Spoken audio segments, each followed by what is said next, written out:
So my subject today is perceptual positions. This is the idea of being able to see something from somebody else's point of view, or indeed from a completely different point of view. So if you work in a service industry, then you probably will have had it drummed into you that it's important to be able to see things from your customer's point of view. In lots of other environments as well, we are encouraged to take somebody else's perspective.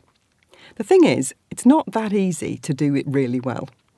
What most people do, in the name of seeing it from somebody else's perspective, is they ask themselves the question, what would it be like for me if I was in that situation? How would I feel if that had just happened to me?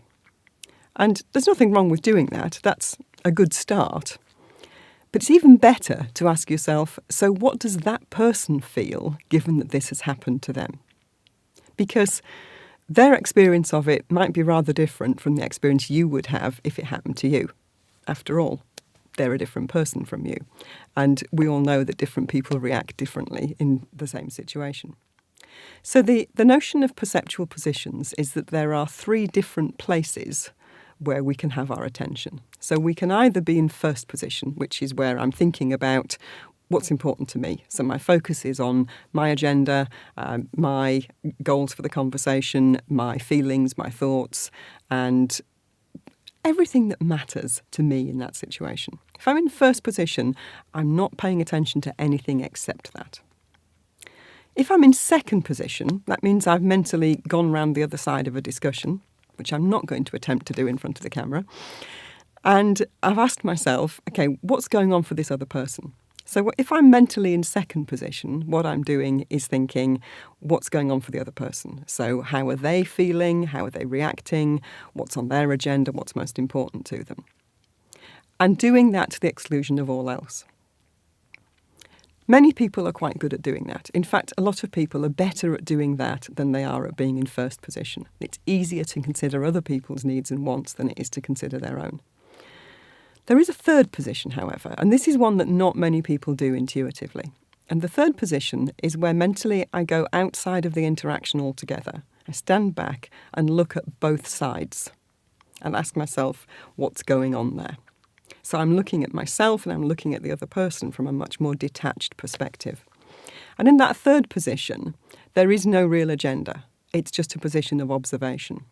So without an agenda and without any attachment to an outcome, there is also very little emotion.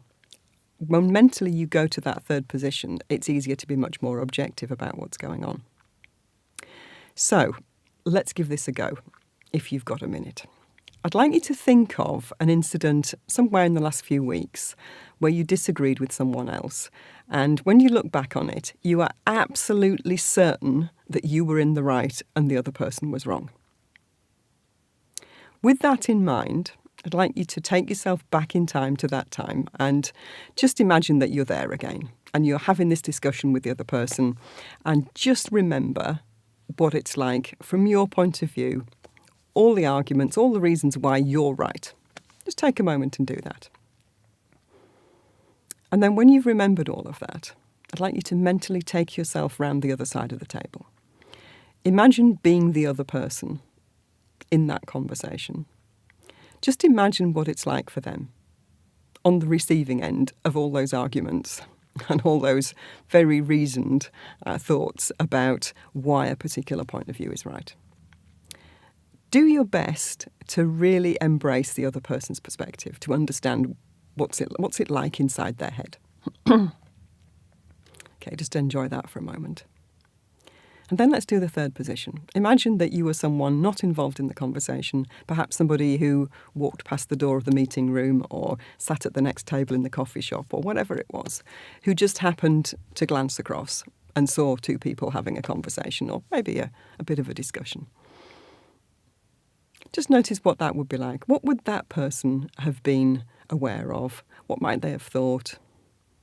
Might they have made some judgments about what was going on? Okay, now, with the benefit of having looked from all three perspectives, just ask yourself, are you now still really convinced that you were completely right and the other person was completely wrong? So my prediction is that you may be a little more willing now to entertain a different perspective on things. Now, you may say, well, what's the point of that? Because all it's done is weakened my position. Well, in some ways, maybe it has, but also it's strengthened your position, because next time you see that person and you talk to them on the same topic, you're better armed for the discussion because you've got a better understanding of where they're coming from. And that might make all sorts of different things possible for you. Who knows? Give it a go.